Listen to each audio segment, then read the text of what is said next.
Hello, I'm Kari, and on my channel, we focus on learning, laughing, and living your best midlife. In today's video, I want to focus on perimenopause and blood sugar issues. And not solely in diabetics, but also in women who've never had blood sugar issues in the past. If you've noticed increases in your blood sugar, a recent diagnosis of prediabetes, or a worsening of your existing diabetes in perimenopause, stick around. This video is for you. I myself am a diabetic, but have always had my numbers under control. My A1C was always under 6.5. I pretty much lived my life without the diabetes really affecting me too badly at all, until perimenopause kicked in. Then I started to notice my blood sugar levels increasing both in the morning and after meals. I was confused at first because at that point, I hadn't even considered that I might be in perimenopause.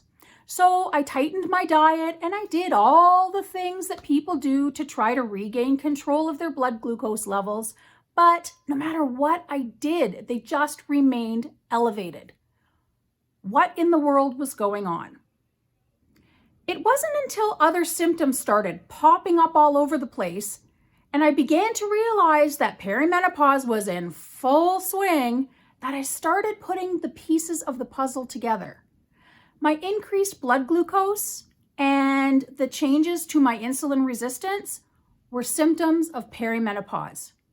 Now, being a diabetic, I noticed these changes on a grand scale. But this symptom also affects non-diabetic women. In fact, during perimenopause, many women get their first diagnosis of prediabetes and even diabetes.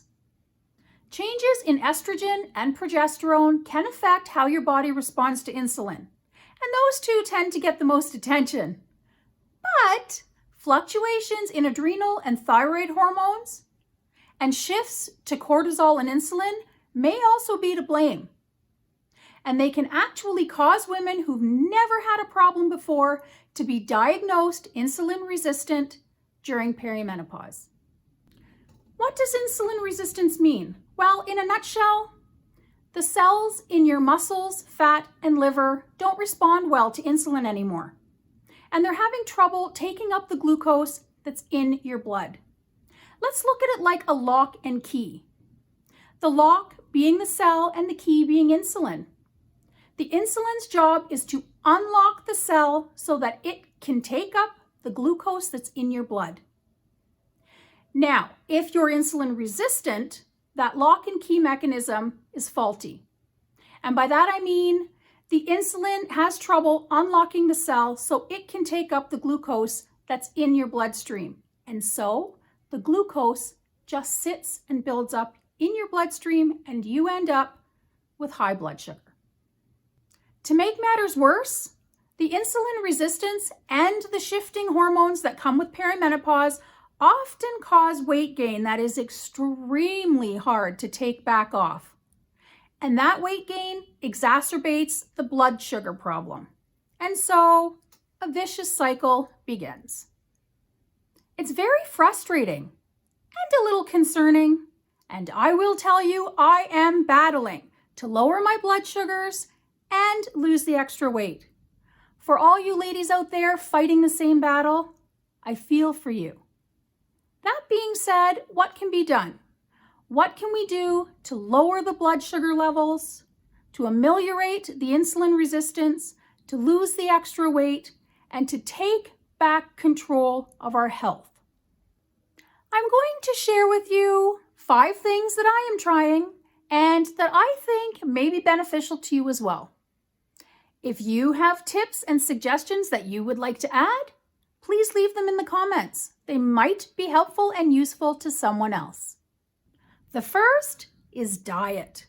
You will not be able to lower your blood sugars and get control without tightening your diet.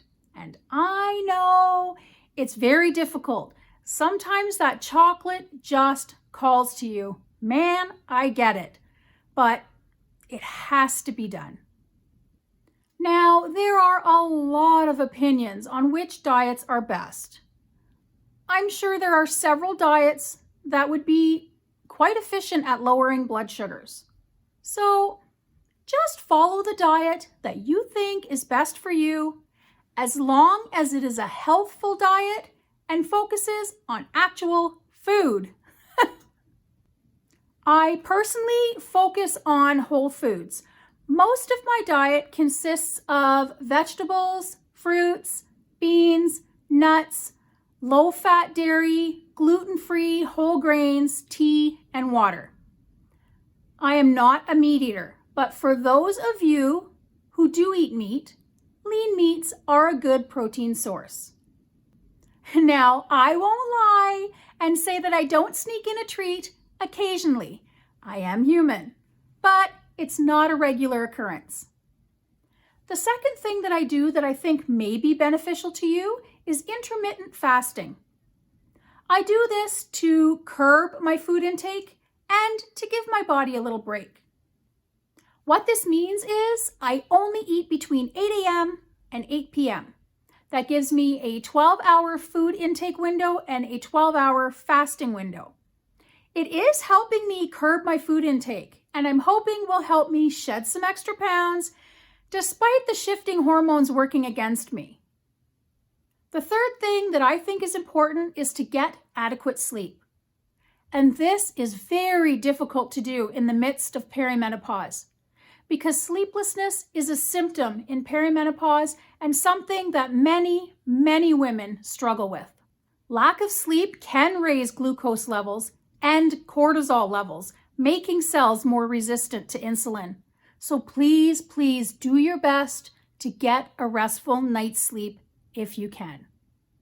Number 4, stay as active as possible. Getting some form of exercise 3 to 5 times a week can go a long way in helping to regulate metabolic function and support hormone balance, which can help you lose weight. Lowering stress is also extremely important. I can tell you, being a diabetic myself, that high stress equals high blood sugars. So do what you can to lower stress and lower cortisol, the stress hormone, because constantly increased cortisol will lead to high blood sugar and weight gain. Perimenopause can and does cause a lot of disruptions in midlife, and insulin resistance is one of the more concerning symptoms.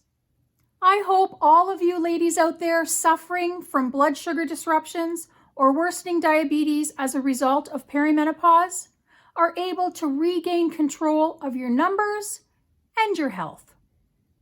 I hope this video brought you value and helped you in some way.